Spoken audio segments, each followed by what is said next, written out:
What's up, guys? Welcome back to another comic review. To all my fellow comic geeks out there, I am your host, TheMtVernonKid, and today, once again, guys, we are here because I'm here to deliver a comic that I haven't seen a lot of reviews for, but to me, this character is on the Mount Rushmore of Marvel women, in my opinion.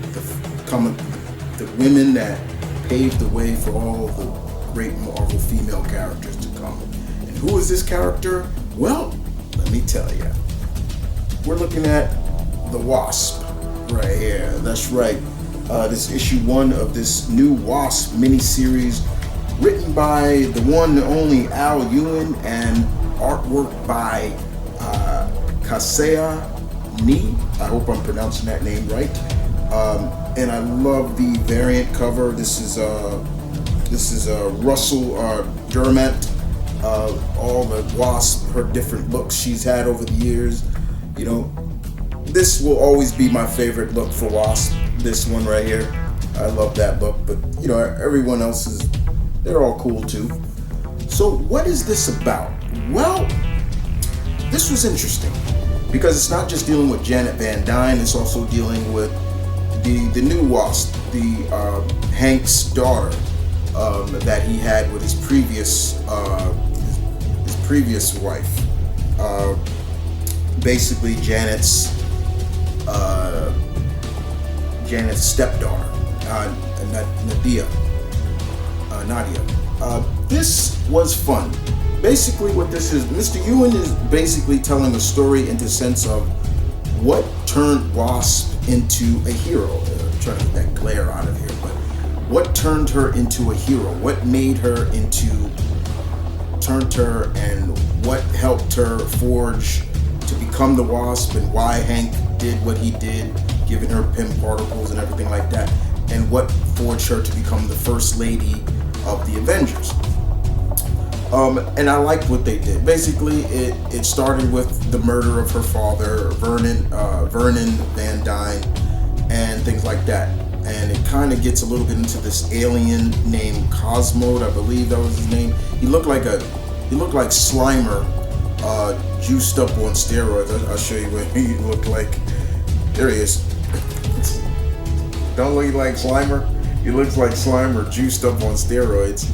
But it's that mystery and what pushed Janet to become a hero. So we fast forward to the present time, and we see Janet is talking to us as the viewers, and we see that Janet has opened a night bar, a bar that's basically in New York. The bartender is Jarvis, and she basically it's a club, a bar that's for her fellow superheroes in New York, because still that law that Mayor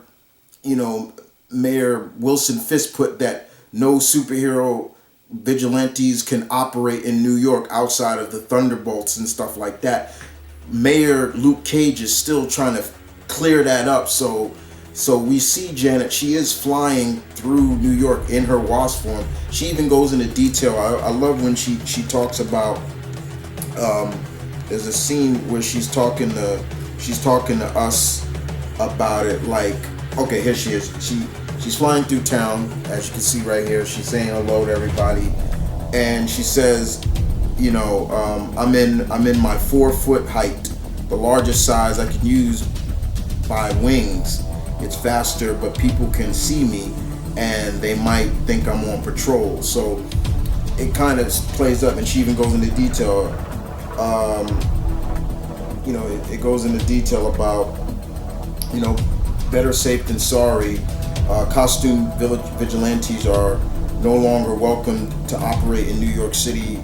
Too much damage over the years. Mayor Cage is working on it, but until New York feels safer around superheroes again, there's a target on all our backs. So she goes into detail about that. I hope they get rid of that thing, because that's just something that needs to go. Because at the end of the day, this is Marvel, and whenever an invasion or whenever something goes down, New York City is always the pinnacle of that. Damage control my ass. Like, Wilson Fisk did that because he knew he was going to get into deep trouble if he didn't stop that. And we saw the outcome of that if you read Dark Reign. Anyway, outside of that, it's a real interesting tale. It's fun. I love the chemistry we get to see between Nadia and Janet. And Janet, even though she's not Nadia's mother, she is Nadia's stepmother, and she's very proud of her and all the things that Nadia has been able to do because she's just as smart as her dad. And they're going and she's starting to talk about how her mother's dead, her real mother, her birth mother's dead, and Hank he's a hero, but he's also got his goods and bads, and we all know what has happened to Hank. Hank has become one with his creation, so it's really scary. And Janet can understand that. She's like, I understand where you're coming from. I've lost a lot myself. And then all of a sudden, with all that between the stepdaughter and stepmom, it looks like here comes a classic villain of Whirlwind.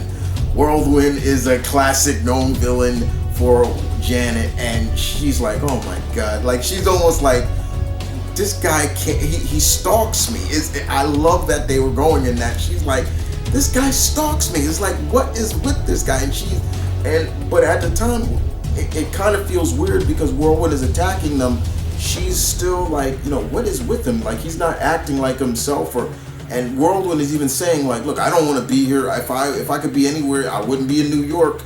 But so Janet starts to deduce. They start to deduce that somebody forced him into this, but he can't say it. And that's the scary part. And I'm just like, okay, where are you going with this, Mr. Ewan? This is actually really good. And it's till the end where we see that someone is pulling Whirlwind strings. There's a puppet master behind this. And it's so scary because, and let me show you, even at points, Whirlwind, he takes off his mask and look what's written on his forehead. It's crazy. It's like, find me, and somebody is deducing that. Now, I won't reveal who it is just yet. If you've read it, you understand what's going on. But I liked it. This was a very interesting tale. Didn't hate it. I've always had a love for the Wasp. Janet, she's the first lady of the Avengers. Show her some respect.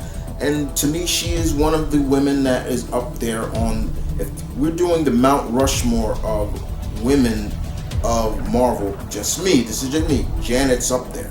Janet, and I'll give one more. Janet and Sue Richards is up there. Visible Woman is up there. Those two faces are up there. The other two, you'll just have to find out in maybe a future vid. I am going to talk about that. But with that being said, guys, I really enjoyed this. This was fun. A very interesting tale. I enjoyed the Ant-Man miniseries where it was the Ant-Man, all the Ant-Man came together, including the future Ant-Man to defeat. It was really good. I think Al Ewing wrote that too. I'm a big fan of Al Ewing. I think he's a very good writer. I've met him several times. Really nice guy. And yeah, man, this was good. To giving Wasp the spotlight. Once again, like I said, I got the Durman cover, the variant cover. I like this cover that got all of Wasp different looks. But if you were to ask me what's my favorite Wasp look, this is my favorite. That's the one down here. That's my favorite. Believe it or not, guys, I'm gonna end it with this. I am not a big fan of her classic look. This look right here, the classic. I'm not a big fan of that. I like her look where she looked like a wasp. She wore the colors of the wasp, not this look. She looked like a conehead. Sorry, I'm sorry, but it just didn't work for me. But outside of that, this was fun. This was really fun. If you are a Wasp fan, check it out. If you like both Janet and Nadia, check it out. But if not, if you're curious, you should check it out. Check it out. It's it's a fun tale just to see, you know, the whirlwind and Wasp going at it. It was fun. Well, guys, thank you for listening. I hope you guys enjoyed that review. I'll be back with more reviews as always. I will tell you something in the future when I do it. It revolves around indie showcase, but I'll do that another time. But in the meantime, guys, take care, and I will see you guys next time. Keep reading. Deuces.